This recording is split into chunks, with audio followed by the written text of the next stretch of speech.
ये उस दौर की बात है जब पाकिस्तान में रेडियो बड़े शौक से सुना जाता था। लोग ड्रामे और खबरें बड़ी तवज्जो से सुनते थे। रेडियो पर ड्रामे सुनने का एक अलग ही नशा होता था। आर्टिस्टों की आवाज़ों का हुस्न और सौती असरात ड्रामों की जान हुआ करते थे। उस ज़माने में रेडियो पाकिस्तान लाहौर से एक दिलचस्प प्रोग्राम दमबाज और दमसाज नशर होता था, जिसे रेडियो सामीन बड़ी दिलजमई से सुना करते थे। कमाल अहमद रिजवी इस रेडियो ड्रामे के मुसन्निफ भी थे और सदाकार भी। इनके साथ एक आर्टिस्ट रफ़ी खावर भी होता था, जो अपनी सादगी की वजह से इस ड्रामे की जान हुआ करता था।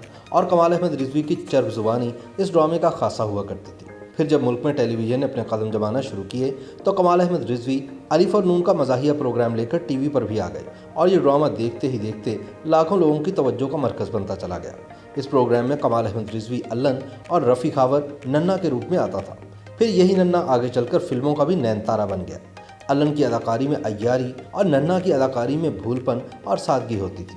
ये दोनों मुआशरे की दुखती रगों पर अपने मुकालमों से निश्तरजनी करते थे। दोनों अच्छाई और बुराई को बड़े खूबसूरत अंदाज में टीवी पर पेश करते थे। इनके तंज की काट फिल्मी अंदाज के मज़ाह से कुछ अलग थी और टीवी के नाजरीन हर हफ्ते बड़ी बेचैनी के साथ अलिफ और नून का इंतज़ार किया करते थे।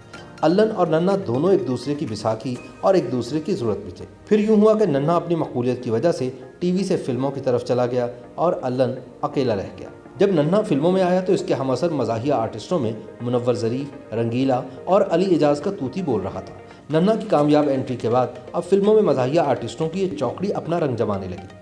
नन्हा जुगतबाजी के अलावा शेर व शायरी से भी काफ़ी शुगफ रखता था और ऐसे अशार इसको खूब याद होते थे जिनमें हुस्न परस्ती की झलक मिलती थी। इससे अंदाज़ा होता है कि नन्हा हुस्न परस्त भी था, लेकिन एक ख़ास बात यह थी कि नन्हा दिल का बहुत अच्छा था और अंदर से एक भोला भाला इंसान था। इसे उन फिल्म साजों से बड़ी चिढ़ होती थी जो छोटे आर्टिस्टों के साथ हकारत के साथ पेश आते थे। फिर वक्त गुजरने के साथ साथ नन्हा फिल्मी दुनिया की ज़रूरत बन गया और कामयाबी ने इसके घर का रास्ता देख लिया। इस दौरान नन्हा की शादी भी हो गई और इसके 3 बेटे भी हो चुके थे। लेकिन फिर यूं हुआ कि इस मासूम को इश्क हो गया और वो भी एक खरांट औरत के साथ। तब नन्हा शोहरत की बुलंदियों पर था जब एक मक्कार फिल्मी रक्कासा नाजली इसकी ज़िंदगी में दाखिल हुई और इसे ट्रैप कर लिया। इसने कुछ ही अरसे में नन्हा के अज़दवाजी ज़िंदगी के आशियाने के तिनके बिखेरना शुरू कर दिए। नन्हा भी अब फिल्मों में काम से ज़्यादा नाजली के नाज नखरों में दिलचस्पी लेने लगा। वो एक हुस्न परस्त मगर भोला भाला इंसान था और इश्क के इन ज़ावियों से वाकिफ़ न था जो एक बाजार की हद तक तो ठीक होते हैं मगर इनको कभी घरेलू रंग नहीं दिया जा सकता था। मगर नन्हा पर इश्क का जादू सर चढ़कर बोल रहा था और इसकी इस मजबूरी से रक्कासा नाजली खूब फ़ायदा उठा रही थी। नन्हा के करीबी दोस्तों ने भी इसको बड़ा समझाया और इश्कबाजी से रोकने की भी कोशिश की, मगर शायद कुदरत को ये मंजूर न था। फिर एक दिन नाजली और नन्हा का ज़बरदस्त झगड़ा हुआ, जिसके बाद नाजली ने अपने घर के दरवाजे नन्हा पर बंद कर दिए। जब नन्हा इसके दरवाजे पर दस्तक दे देकर नाकाम हो गया तो इसने अपनी ज़िंदगी ख़त्म करने का फैसला कर लिया। फिर एक सुबह अखबारात में जली सुर्खी के साथ ये खबर नुमाया थी कि लोगों को हंसाने वाले अदाकार नन्हा ने अपने सर में गोली मारकर खुदकुशी कर ली। इस तरह एक बाकमाल आर्टिस्ट मज़ाह की महफिल का एक जगमगाता चिराग गुल हो गया।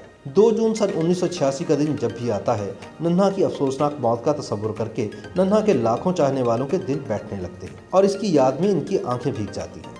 नन्हा ने अपने मरने से कुछ अर्सा पहले काफ़ी मायूसी की बातें शुरू कर दी थी। वो अक्सर बात बात पर मर जाने की बातें करते थे। घर वालों ने इनकी मायूसी के पेश नज़र इनकी बंदूक छुपा दी थी, लेकिन मरने से पहले इन्होंने अपनी वालिदा को कस्में दी कि मुझे अपनी बंदूक के लाइसेंस की तजदीद करवाने के लिए बंदूक चाहिए। अपने मरने से कुछ घंटे पहले नन्हा ने खत लिखा कि मैं अपनी मर्जी से मर रहा हूँ, किसी को मेरी मौत का जिम्मेदार करार ना दिया जाए। इनकी मौत का वक्त सुबह 4 से 6 बजे के दरमियान था। इन्होंने कनपट्टी पर बंदूक चलाई और खुदकुशी कर ली। सुबह सवेरे जब इनके बच्चे बेदार हुए तो इन्होंने देखा कि इनके वालिद टीवी लाउंज में सोफे पर टेक लगाए मुर्दा हालत में पड़े हैं। जब नाजली को खुदकुशी का पता चला तो वो ज़ारो ख़तार रोने लगी और बार बार यही कहती रही कि नन्हा, तुमने ऐसा क्यों किया, तुम्हें ऐसा नहीं करना चाहिए था। नाजली को भी ये अफसोस था कि हालात ऐसे बन गए कि वह नन्हा का आखिरी दीदार भी ना कर सकी। YouTube पर गूगली एंटरटेनमेंट देखने के लिए youtube.com की सर्च बार में गूगली एंटरटेनमेंट टाइप करें। गूगली एंटरटेनमेंट के पेज पर सुर्ख रंग के सब्सक्रिप्शन वाले बटन पर क्लिक करना ना भूलिए। YouTube पेज पर अपलोड होने वाली वीडियो से बाखबर रहने के लिए बेल आइकॉन पर क्लिक कीजिए। आपको हर नई वीडियो के बारे में नोटिफिकेशन मौसूल हो जाएगा।